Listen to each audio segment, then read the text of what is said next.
ಕೇಳಿ ಮೇಡಮ್ ಬನ್ನಿ ನಾನು ಬರಲಿಲ್ಲ ಮೇಡಮ್ ಆಗಿದ್ರಿ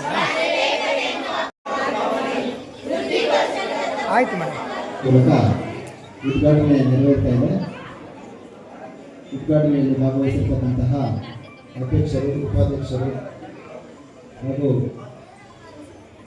ಮಾಜಿ ಅಧ್ಯಕ್ಷರುಗಳಾದಂತಹ ಎಲ್ಲರೂ ಹಾಗೂ ಪ್ರೌಢಶಾಲೆಯ ಮುಖ್ಯ ಶಿಕ್ಷಕರು, ಪ್ರಾಥಮಿಕ ಶಾಲೆಯ ಮುಖ್ಯ ಶಿಕ್ಷಕರು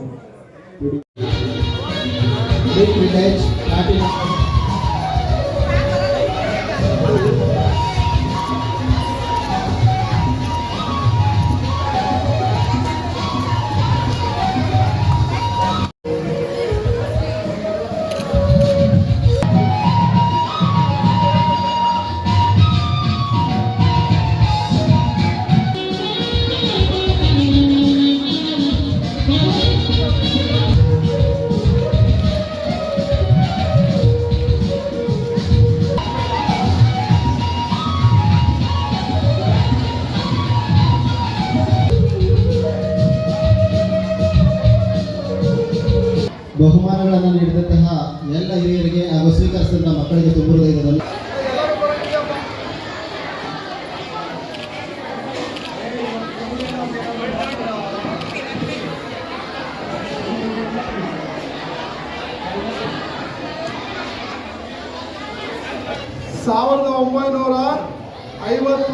ಜನವರಿ 26 ಅವತ್ತಿಂದ ನಾವು ಅಳವಡಿಸ್ಕೊಂಡು ಜಾರಿಗೆ ತಂದಿದ್ದು. ಅದರ ಅಂಗವಾಗಿ ಇವತ್ತು ನಾವು ಗಣರಾಜ್ಯೋತ್ಸವನ ಆಚರಣೆ ಮಾಡ್ತಾ ಇದ್ದೀವಿ.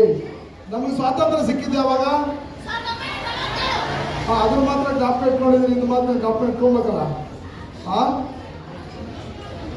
ಸಂವಿಧಾನದ ಇವತ್ತು ನಾವು ಬಹಳ ಮುಖ್ಯವಾಗಿ ಅಂಬೇಡ್ಕರ್ ಅವ್ರನ್ನ ನೆನೆಸ್ಕೊಬೇಕು. ಯಾಕಂದ್ರೆ ಇಂಥ ದೊಡ್ಡ ದೇಶಕ್ಕೆ ದೊಡ್ಡ ಸಂವಿಧಾನವನ್ನು ನೀಡಿದಂಥ ಮಹಾನ್ ವ್ಯಕ್ತಿ ಬಾಬಾ ಸಾಹೇಬ್ ಅಂಬೇಡ್ಕರ್ ಅವರು. ಹಾಗಾಗಿ ಅವ್ರನ್ನ ನಾವಿವತ್ತು ನೆನೆಸ್ಕೋಬೇಕು. ಸಂವಿಧಾನ ಇಲ್ಲಾಂದ್ರೆ ಇವತ್ತು ಕಾನೂನುಗಳಿಲ್ಲ, ಹಕ್ಕುಗಳಿಲ್ಲ, ಜವಾಬ್ದಾರಿಗಳಿಲ್ಲ. ಹಾಗಾಗಿ ಏನು ಸಂವಿಧಾನದ ಅಡಿಯಲ್ಲಿ ಇವತ್ತು ನಾವೆಲ್ಲ ಈ ದೇಶವನ್ನ ಇವತ್ತು ಆಳ್ತಾ ಇರೋ ರಾಜಕಾರಣಿಗಳಿರ್ಬೋದು, ಆಡಳಿತ ವರ್ಗ ಇರ್ಬೋದು, ಎಲ್ಲರೂ ಅದರ ಅಡಿಯಲ್ಲಿ ಕೆಲಸ ಮಾಡ್ತಾ ಇದ್ವಿ. ಹಾಗಾಗಿ ಈ ದೇಶಕ್ಕೆ ಸಂವಿಧಾನ ಬೇಕು ಅನ್ನೋ ನಿಟ್ಟಿನಲ್ಲಿ ಅವತ್ತು ಅಂಬೇಡ್ಕರ್ ಅವರನ್ನ ಅಧ್ಯಕ್ಷತೆಯಲ್ಲಿ ಸಂವಿಧಾನ ರಚನಾ ಸಮಿತಿ ಅಧ್ಯಕ್ಷರನ್ನಾಗಿ ಮಾಡಿದಾಗ ಅವತ್ತು ಆ ಸಂವಿಧಾನವನ್ನು 2 ವರ್ಷ 11 ತಿಂಗಳು 18 ದಿವಸದಲ್ಲಿ ನಮಗೆ ಸಂವಿಧಾನವನ್ನು ಬರೆದು ನಮಗೆ ಈ ರಾಷ್ಟ್ರಕ್ಕೆ ಸಮರ್ಪಣೆ ಮಾಡಿದ್ರು. ಇವತ್ತು ನಾವು ಅದರಡಿಯಲ್ಲಿ ಇವತ್ತು ನಾವೆಲ್ಲರೂ ಕೆಲಸ ಮಾಡ್ತಾ ಇದ್ವಿ. ಅದರ ಅಂಗವಾಗಿ ಪ್ರತಿ ವರ್ಷ ನಾವು ಗಣರಾಜ್ಯೋತ್ಸವನ ನಾವೆಲ್ಲರೂ ಜನವರಿ 26ನೇ ತಾರೀಕು ಆಚರಣೆ ಮಾಡ್ತಾ ಇದೀವಲ್ವಾ. ಹಾಗಾಗಿ ಇವತ್ತು ನಾವು ಇಲ್ಲೆಲ್ಲ ಸೇರಿದ್ದೀವಿ. ಈ ಗಣರಾಜ್ಯೋತ್ಸವವನ್ನು ಬಹಳ ಅದ್ದೂರಿಯಾಗಿ ದೇಶದಲ್ಲಿ ಎಲ್ಲ ಕಡೆ ಆಚರಣೆ ಮಾಡ್ತಾ ಇದ್ದಾರೆ. ಬರೀ ನಮ್ಮ ಮೈಸೂರಲ್ಲ, ದೇಶದಾದ್ಯಂತ ನಮಗೆ ರಾಷ್ಟ್ರೀಯ ಹಬ್ಬಗಳಿದ್ರೆ ಒಂದು ಸ್ವತಂತ್ರ ದಿನಾಚರಣೆ ಮತ್ತು ಇನ್ನೊಂದು ಗಣರಾಜ್ಯೋತ್ಸವ. ಹಾಗಾಗಿ ಇವತ್ತು ನಾವು ಗಣರಾಜ್ಯೋತ್ಸವನ ನಮ್ಮ ಮೈಸೂರು ಗ್ರಾಮ ಪಂಚಾಯತಿಯ ಈ ಶಂಕರನಾಗ್ ರಂಗ ಮಂದಿರದಲ್ಲಿ ನಾವು ಇವತ್ತೆಲ್ಲರೂ ಸೇರಿ ಆಚರಣೆ ಮಾಡ್ತಾ ಇದ್ವಿ. ಬಹಳ ಸಂತೋಷದಿಂದ ಆಚರಣೆ ಮಾಡ್ತಾ ಇದ್ವಿ. ಶುಭಾಶಯಗಳು. ಈ ದಿನ ಕಾರ್ಯಕ್ರಮದಲ್ಲಿ ನನಗೆ ಮತ್ತು ಪಂಚಾಯಿತಿ ತುಂಬಾ ಸಂತೋಷ ಉಂಟು ಮಾಡುವ ಕೆಲಸ. ಇತ್ತೀಚೆಗೆ ನಾನು ಅಧ್ಯಕ್ಷನಾಗಿ ಅಧಿಕಾರವನ್ನು ಸ್ವೀಕರಿಸಿ ನನ್ನ ಅಧಿಕಾರಗಳನ್ನು ಬಹುಮುಖ ಬೇಡಿಕೆಗಳನ್ನು ಹೊಂದಿಕೊಂಡಿದ್ದೆ. ಇದು ಶಾಲಾ ಬಹುಮುಖ ಬೇಡಿಕೆಗಳನ್ನು ಹೊಂದಿಕೊಂಡಿದ್ದೆ. ಶೆಡ್ಡು ಅಥವಾ ಇದು ವ್ಯಾಕ್ಸಿನೇಷನ್ ರೂಮು, ಆಮೇಲೆ ಇದು ಡೈರಿ ಕಾಂಪೌಂಡು ಹಾಕೊಡ್ತಾ ಇದ್ದೀವಿ ಅಂತ ಹೇಳ್ತಾ ಇದ್ದೀನಿ. ಇದಕ್ಕೆ ಎಲ್ಲರಿಗೂ ನಮ್ಮ ಸಂತೋಷ ಆಗ್ತಾ ಇದೆ. ಎಲ್ಲರಿಗೂ ಮತ್ತೊಮ್ಮೆ ಶುಭಾಶಯಗಳು. ಇದು ಇವತ್ತು ಗಣರಾಜ್ಯೋತ್ಸವದಲ್ಲಿ ಅಂಬೇಡ್ಕರ್ ಅವರು ತುಂಬ ನಮಗೆ ಜಾರಿ ತಂದಿದ್ದಾರೆ. ಯಾಕೆ ಅವರು ಸ್ವಂತಕ್ಕೆ ಸಮಾಜಕ್ಕೆ ಸರ್ವಸ್ವ ಅಂತ ಎಲ್ಲ ಪ್ರತಿಯೊಂದನ್ನು ನಮ್ಮ ಸಮಾಜಕ್ಕೆ ಕೊಟ್ಟಿದ್ದಾರೆ. ಅದಕ್ಕೆ ಅದೇ ಥರ ನಾವು ಅವರ ಅವಧಿಯಲ್ಲಿ ನಾವು ನಡ್ಕೊಂಡವರಿಗೆ ಮುಂದಿನ ಮಕ್ಕಳು ನೀವು ಆಮೇಲೆ ಇನ್ನೊಂದು ಎಲ್ಲ ಮಕ್ಕಳಿಗೂ ತಮ್ಮ ಮನೆಯಲ್ಲಿ ಕಸವನ್ನು ಇಂಗಳಿಸಿ ಬೇರೆ ಬೇರೆ ಹಾಕಬೇಕು ಅಂದರೆ ಏನು ಘಟಕ ಮಾಡಿದ್ದೀವಿ ಅದನ್ನು ಯಾವ ಥರನೂ ಉಪಯೋಗಿಸ್ತಾ ಇಲ್ಲ, ಎಲ್ಲ ಮಿಕ್ಸ್ ಮಾಡ್ಕೊಳ್ತಾ ಇದ್ದಾರೆ. ಅದನ್ನು ಸ್ವಲ್ಪ ಇದು ಮಾಡ್ಕೊಳ್ಬೇಕು ಅಂತ ಹೇಳ್ತಾ ಇದ್ದೀನಿ. ಈ 2 ಮಾತುಗಳು ಅಂಗೀಕಾರ ಆಯಿತು. ಅದನ್ನ 1950 ಜನವರಿ 26ರಂದೇ ಯಾಕೆ ಮಾಡಿದ್ರು ಅಂದ್ರೆ 1929ರಲ್ಲಿ ಭಾರತಕ್ಕೆ ಸ್ವರಾಜ್ಯ ಬರಬೇಕು ಅಂತ ಗೋಪಾಲಕೃಷ್ಣ ಗೋಖಲೆ ಅವರ ನೇತೃತ್ವದಲ್ಲಿ ಬಾಲ ಗಂಗಾಧರ ತಿಲಕರ ನೇತೃತ್ವದಲ್ಲಿ ಪ್ರಥಮ ಘೋಷಣೆ ಆಯಿತು. ಮತ್ತೆ 1930 ಜನವರಿ 26ರಂದು ಲಾಹೋರ್ನಲ್ಲಿ ಆಗಿನ ಕಾಂಗ್ರೆಸ್ಸಿನ ಏನು ನಮ್ಮ ನಾಯಕರಿದ್ದರು ಮಹಾತ್ಮ ಗಾಂಧಿ ಅವರು, ಲಾಲ್ ಬಹದ್ದೂರ್ ಶಾಸ್ತ್ರಿ ಅವರು, ನೆಹರು ಅವರು, ಸುಭಾಷ್ ಚಂದ್ರ ಬೋಸ್ರು ಎಲ್ಲರೂ ಸೇರಿ ಪೂರ್ಣ ಸ್ವರಾಜ್ಯ ಅಂತ 1930 ಜನವರಿ 26ನೇ ತಾರೀಕು ಲಾಹೋರ್ನಲ್ಲಿ ಘೋಷಣೆ ಮಾಡಿದ್ರು. ಅದಕ್ಕೋಸ್ಕರ ಏನು ಇವತ್ತಿನ ತನಕ ಎಲ್ಲ ಘೋಷಣೆಗಳು ಜನವರಿ 26ನೇ ತಾರೀಕಿಗೆ ಬರ್ತಾ ಇತ್ತು. ಅದಕ್ಕೋಸ್ಕರ ಸಂವಿಧಾನವನ್ನು ಸಹ ನಾವು 1950 26ನೇ ತಾರೀಕು ಈ ದೇಶಕ್ಕೆ ಸಮರ್ಪಣೆಯನ್ನು ಮಾಡಿದ್ರು. ಸ್ವತಂತ್ರ ಬಂದಾಗ ನಮ್ಮ ದೇಶದಲ್ಲಿ 538 ಚಿಕ್ಕ ಚಿಕ್ಕ ಗಣರಾಜ್ಯಗಳಿತ್ತು. ಆಗಿನ ನಮ್ಮ ಸರ್ಕಾರದ ಗೃಹ ಮಂತ್ರಿಗಳು ಉಕ್ಕಿನ ಮನುಷ್ಯ ಸರ್ದಾರ್ ವಲ್ಲಭಾಯ್ ಪಟೇಲರು ದೃಢ ನಿರ್ಧಾರವನ್ನು ತಗೊಂಡು ಇಡೀ ದೇಶದಲ್ಲಿರ್ತಕ್ಕಂಥ ಎಲ್ಲ ಸಣ್ಣ ಸಣ್ಣ ಗಣರಾಜ್ಯಗಳನ್ನ ಒಗ್ಗೂಡಿಸಿ 1956 ಜನವರಿ 26ರಂದು ಸಂವಿಧಾನ ಮತ್ತು ದೇಶದ ಎಲ್ಲ ಸಣ್ಣ ಸಣ್ಣ ಸಾಮ್ರಾಜ್ಯಗಳನ್ನು ಒಗ್ಗೂಡಿಸಿ ಅಖಂಡ ಭಾರತವನ್ನ ನಿರ್ಮಾಣ ಮಾಡಿ ಆವತ್ತು ದೇಶಕ್ಕೆ ಸಂವಿಧಾನವನ್ನ ಘೋಷಣೆಯನ್ನ ಮಾಡಿದ್ರು. ನಾವು ಸಂವಿಧಾನದ ಅಡಿಯಲ್ಲಿ ಇವತ್ತು ಇಡೀ ದೇಶದ ಉದ್ದಗಲಕ್ಕೂ ಇಡೀ ಪ್ರಪಂಚಕ್ಕೆ ಮಾರ್ಗದರ್ಶನ ಮಾಡ್ತಕ್ಕಂಥ ಶಕ್ತಿ ಇರ್ತಕ್ಕಂಥ ಸಂವಿಧಾನ ಭಾರತ ಆಗಿ ಬೆಳೀತಾ ಇದೆ. ಬಾಬಾ ಸಾಹೇಬ್ ಅಂಬೇಡ್ಕರ್ ಅವರು ಗಣರಾಜ್ಯೋತ್ಸವದ ಶುಭಾಶಯಗಳನ್ನ ಹೇಳ್ತಾ ನನ್ನ ಒಂದೆರಡು ಮಾತಾಡೋದಕ್ಕೆ ಇಷ್ಟಪಡ್ತೀನಿ.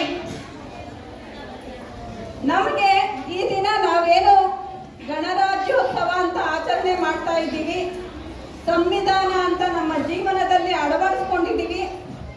ಅದು ಬರೋದಕ್ಕೆ ಕಾರಣ ಅನೇಕರಿದ್ದಾರೆ. ಅವನ್ನ ನೆನೆಸ್ಕೊಳ್ಬೇಕು ಅಂತಾನೆ ನಾವೊಂದು ರಾಷ್ಟ್ರೀಯ ಹಬ್ಬಗಳು ಅಂತ ಆಚರಣೆ ಮಾಡ್ತೀವಿ. ನಮಗೆ ಸ್ವತಂತ್ರ ಬರೋದಕ್ಕೆ ಅನೇಕರು ಕಾರಣ, ಆದರೆ ಅವರು ಫಾಲೋ ಮಾಡಿದಂಥ ಮಾರ್ಗಗಳು ಬೇರೆ ಆಗಿರುತ್ತೆ. ಗಾಂಧೀಜಿಯವರು ಯಾವ ಮಾರ್ಗ ತಗೊಂಡ್ರು? ಸತ್ಯ ಮಾರ್ಗ ಹಾಗೂ ಶಾಂತಿ ಮಾರ್ಗವನ್ನ ಸೆಲೆಕ್ಟ್ ಮಾಡ್ಕೊಂಡ್ರು. ಸುಭಾಷ್ ಚಂದ್ರ ಬೋಸ್ ಅವರು ಯಾವ ಮಾರ್ಗನ ಸೆಲೆಕ್ಟ್ ಮಾಡ್ಕೊಂಡ್ರು? ಹೋರಾಟದ ಮಾರ್ಗವನ್ನ ಸೆಲೆಕ್ಟ್ ಮಾಡ್ಕೊಂಡ್ರು. ಹಾಗೂ ವಿವೇಕಾನಂದರು ಜ್ಞಾನದ ಮಾರ್ಗವನ್ನ ಸೆಲೆಕ್ಟ್ ಮಾಡ್ಕೊಂಡ್ರು. ಏನು ನಮ್ಮ ದೇಶಕ್ಕಾಗಿ ಸ್ವತಂತ್ರವನ್ನ ಪಡೆಯೋದಕ್ಕೋಸ್ಕರ ಒಬ್ಬೊಬ್ಬರು ಒಂದೊಂದು ರೀತಿಯ ಮಾರ್ಗ ಬೇರೆ, ಆದ್ರೆ ಉದ್ದೇಶ ಮಾತ್ರ ಸ್ವತಂತ್ರವೇ ಆಗಿತ್ತು. ಆದ್ರಿಂದ ಈಗ ನಾವೆಲ್ಲ ಆಚರಣೆ ಮಾಡ್ತಾ ಇದ್ದೀವಿ, ಆದ್ರೆ ಅದನ್ನ ಅನುಸರಿಸ್ತಾ ಇದೀವ? ಏನು ಸಂವಿಧಾನ ಅಂತ ತಂದುಕೊಟ್ಟಿದ್ದಾರೆ ಅದನ್ನ ಅನುಕರಣೆ ಮಾಡ್ತಾ ಇದೀವ ಅಂತ ನಮ್ಮಲ್ಲಿ ನಾವೇ ಕ್ವೆಶ್ಚನ್ ಹಾಕೋಬೇಕು. ಆಚರಣೆ ಮಾಡ್ತಾ ಇದ್ದೀವಿ. ಸ್ವತಂತ್ರ ದಿನಾಚರಣೆ ಹಾಗೂ ಗಣರಾಜ್ಯೋತ್ಸವಕ್ಕೆ ಬಹಳ ವ್ಯತ್ಯಾಸ ಏನಿಲ್ಲ. ಯಾಕಂದ್ರೆ ನಮಗೆ ಸ್ವತಂತ್ರ ಸಿಕ್ಕಿದ್ದು 1946ರಲ್ಲಿ. ಸ್ವತಂತ್ರ ಸಿಕ್ಕಿದ ನಂತರ ಬ್ರಿಟಿಷರು ಹಾಗೆ ನಮ್ಮ ಸ್ವತಂತ್ರವನ್ನು ಏನಿದೆಯೋ ಹಾಗೆ ಹರಿದು ಹಂಚಿ ಬಿಟ್ಟೋಗಿದ್ರು. ಅದನ್ನೆಲ್ಲ ಒಂದು ಸಮರ್ಪಕವಾಗಿ ನಡೆಸಲಿಕ್ಕೆ ಒಂದು ರೂಲ್ ಬೇಕಾಗಿರುತ್ತೆ. ಅದನ್ನ ಯಾರು ಹೇಗೆ ಅದನ್ನ ಎಲ್ಲರೂ ಒಪ್ಕೊಳ್ಳುವಂಥ ರೀತಿಯಲ್ಲಿ ನಾವು ಅದನ್ನ ಮೂಡಿಸೋದು ಹೇಗೆ, ಅದನ್ನ ಒಂದು ರೂಲ್ ತರಲಿಕ್ಕೆ ಯಾರು ಏನ್ ಮಾಡಬೇಕು ಅಂತ ಒಂದು ಚರ್ಚೆ ಆದಾಗ ಮೂಡಿಬರ್ತಕ್ಕಂಥದ್ದೇ ಸಂವಿಧಾನ. ಆ ಸಂವಿಧಾನದ ಕರಡು ಅಧ್ಯಕ್ಷತೆಯನ್ನು ಡಾಕ್ಟರ್ ಬಾಬಾ ಸಾಹೇಬ್ ಅಂಬೇಡ್ಕರ್ ಅವರು ನಿರ್ವಹಿಸ್ತಾರೆ. ಬೇರೆ ಯಾರೇ ಪ್ರತಿ ಬಾರಿ ಬಾಬಾ ಸಾಹೇಬ್ ಅಂಬೇಡ್ಕರ್ ಅವ್ರ ಬಗ್ಗೆ ಹೇಳ್ಬೇಕಾಗ್ತದೆ. ಯಾಕಂದ್ರೆ ಅಂತಹ ಮೇರು ವ್ಯಕ್ತಿ ನಮ್ಮ ದೇಶದಲ್ಲಿ ಹುಟ್ಟಿದ್ದು ನಮ್ಮ ಭಾಗ್ಯ ಅಂತ ಹೇಳ್ಬೋದು. ಯಾಕಂದ್ರೆ ಬೇರೆ ಯಾರಾದ್ರೂ ಬರೆದಿದ್ರೆ ಈಗಲೂ ಸರ್ವಕಾಲಕ್ಕೂ ಅದು ಸಂವಿಧಾನ ಸಲ್ಲುತ್ತೆ. ಈಗಲೂ ಯಾರಾದ್ರೂ ಪ್ರಶ್ನೆ ಮಾಡಿದ್ರೆ ಅದ್ರ ಪುತ್ರ ಆ ಸಂವಿಧಾನದಲ್ಲಿ ಇದೆ ಅನ್ನೋದಾದ್ರೆ ಇನ್ನೆಷ್ಟು ಮಟ್ಟಿಗೆ ಅವರು ಬುದ್ಧಿವಂತಿಕೆ ಇರ್ಬೋದು. ಈಗಲೂ ಅವರನ್ನು ಯಾರು ನಾವು ಅವರ ಮಂತ್ರ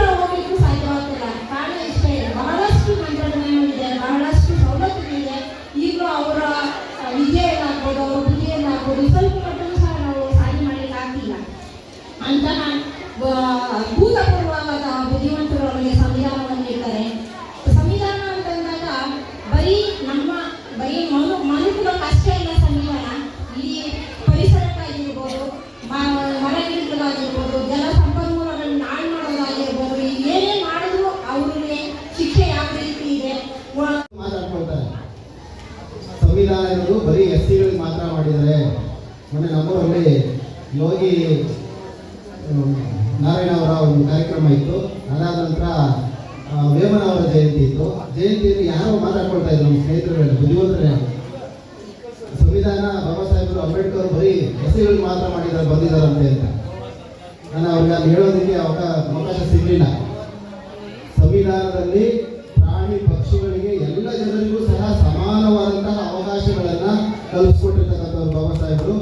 ಎಲ್ಲೂ ಸಹ ಎಸ್ಸಿಗಳಿಗೆ ಮಾತ್ರ ಅಂತ ಇಲ್ಲ, ಒಂದೇ ಒಂದು ಆರ್ಟಿಕಲ್ ಇದೆ, ಆರ್ಟಿಕಲ್ 17, ಅದು ಸಂವಿಧಾನ SC ST ಕಾಯ್ದೆ ಇದೆ, ಅದು 17ನೇ ಒಂದು ಕಾಲಮ್ ಇದೆ. ಅದು ಬಿಟ್ಟರೆ ಉಳಿದಿರ್ತಕ್ಕಂಥದ್ದು ಯಾವುದೂ ಸಹ ಇಲ್ಲ. ಹಕ್ಕುಗಳಲ್ಲೂ ಸಹ ಅಷ್ಟೇ, ಎಲ್ಲೂ ಸಹ SC STಗಳಿಗೆ ಮೀಸಲಾತಿ ಕೊಡಬೇಕು ಅಂತ ಇಲ್ಲ. ಏನಿದೆ ಅಲ್ಲಿ ಅಂದರೆ 16ನೇ ಆರ್ಟಿಕಲ್ ಅಲ್ಲಿ ಎಲ್ಲರಿಗೂ ಸಹ ಪ್ರಾತಿನಿಧ್ಯ ದೊರಕಬೇಕು. ಪ್ರಾತಿನಿಧ್ಯ ಅಂದರೆ ಎಲ್ಲ ಜನಾಂಗದವರಿಗೂ ಸಹ ಪ್ರಾತಿನಿಧ್ಯ ದೊರಕಬೇಕು, ಮಹಿಳೆಯರಿಗೂ ಪ್ರಾತಿನಿಧ್ಯ ದೊರಕಬೇಕು ಅಂತ ಹೇಳಿ ಅದರ ಆಧಾರದಲ್ಲೇ ಮಹಿಳೆಯರಿಗೂ ಸಹ ಮೀಸಲಾತಿ ಬಂದಿರತಕ್ಕಂಥದ್ದು. ಪ್ರಾತಿನಿಧ್ಯದ ಆಧಾರದ ಮೇಲೆ ಈಗ 3% ಇರ್ತಕ್ಕಂತಹ ಜನ 10% ಮೀಸಲಾತಿಗೂ ಸಹ ತಗೊಂಡಿರ್ತಕ್ಕಂಥದ್ದು. ಅದೇ ಸಂವಿಧಾನದ ಆಶಯದಲ್ಲಿ EWS ಎಕನಾಮಿಕಲಿ ವೀಕರ್ ಸೆಕ್ಷನ್ ಅಂತ ಹೇಳಿ ತಗೊಂಡಿದ್ದಾರೆ. ಅದೆಲ್ಲವೂ ಸಹ ಸಂವಿಧಾನದಲ್ಲಿ ಸಿಕ್ಕಿರ್ತಕ್ಕಂಥದ್ದು. ಆದರೆ ಜನರ ತಪ್ಪು ಕಲ್ಪನೆ ತಿಳ್ಕೊಳ್ಳಲ್ಲ, ಯಾರೋ ಹೇಳಿದ್ದನ್ನ ಕೇಳಿಸ್ಕೊಳ್ತಾರೆ, ಅದನ್ನೇ ಮಾತಾಡ್ಕೊಳ್ತಾರೆ. ಅದಕ್ಕೆ ಗೌತಮ ಬುದ್ಧರು ಒಂದು ಕಡೆ ಹೇಳ್ತಾರೆ, ನನ್ನನ್ನಾಗ್ಲಿ ಯಾರನ್ನಾದ್ರೂ ಆಗಲಿ ಪರೀಕ್ಷೆ ಮಾಡಿದ್ರೆ ನೀವೇನನ್ನೂ ಸಹ ನೀವು ಅದನ್ನ ಅಡಾಪ್ಟ್ ಮಾಡ್ಕೊಳ್ಬಾರ್ದು, ಅದನ್ನ ಒಪ್ಕೊಳ್ಬಾರ್ದು ಅಂತ ಹೇಳ್ತಾರೆ. ಅಂತ ಹೇಳ್ತಾ